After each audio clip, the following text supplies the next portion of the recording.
Thank you, Mr. Chairman. And again, thanks for this hearing. I actually so appreciate the panel of witnesses. Dr. Hazelit, I think lots of members of this committee could give a critique of the FCC, and it would probably mirror yours in the issues of challenges of that agency in addressing our most urgent needs. And probably the fact of good broadband mapping lacking. And even when Microsoft produced one by zip code, they still didn't use it. So there's a long line of concern here about the current FCC structure. Dr. Bayless, love that you are training the next generation of young people to understand this dynamic, because we will need it. There's a reason that the information age is just sucking up everybody out of college that now that you can produce, so keep producing them. Mr. Pearl, thank you for this crystallization of, I think your exact words are, quote, ensuring that we preserve critical military spectrum-based capabilities while creating opportunities for commercial access to spectrum. So that's it. That's what we're trying to do. That's what we tried to do in the bill that DOD and NTIA and the Department of Commerce agreed to. So the challenge becomes, and thank you, Mr. Clark, for your football analogy because of the away game, because I do think that really does give you a picture of what warfighters face when. But the one thing I struggle with is that if you could, I feel like people misunderstand where we are. It's like, I'm not saying we're playing at Pee Wee League, but let's say we're playing at the K through 12 league right now. But this shift in the dynamics and capabilities of the warfare that's going to take place based on spectrum, it's going to be, you're not going to be in K through 12 football, you're going to be in a Super Bowl.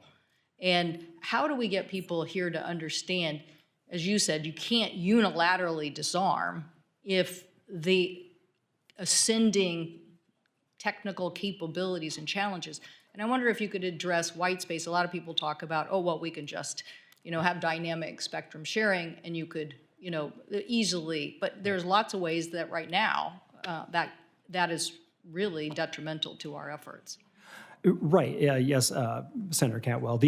So a couple of things on that. One is that the military is going to have to be much more dynamic in its use of the spectrum. So we're going to have to maneuver a lot more in the spectrum to avoid where our adversaries are looking for us or to get to where our adversaries are so we can jam them.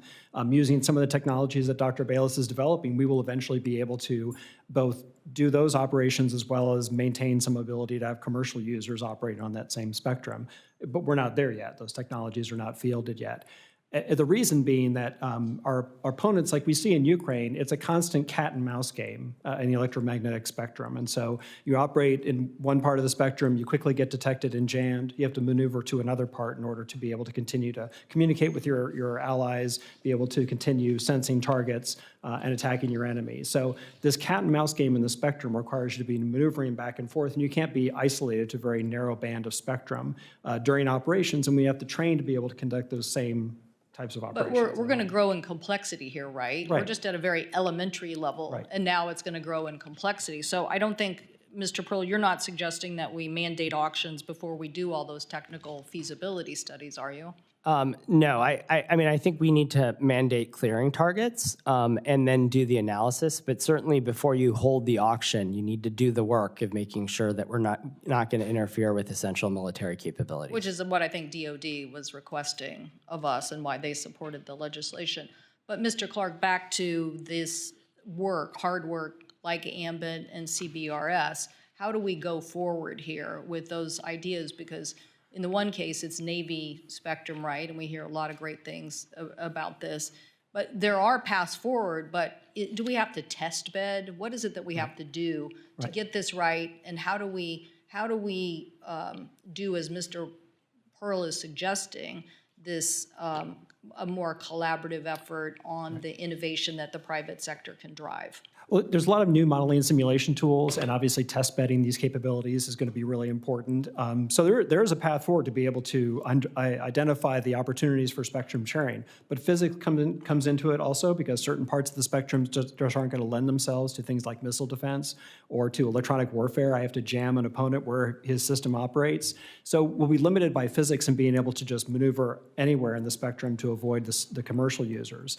But within those spaces where we can use the spectrum effectively in the military, we need to figure out if there's a way we can coexist or Yeah, share. and the Chinese just falsely kick them out, right? They just control everything. I mean, I guess you could have that hierarchy.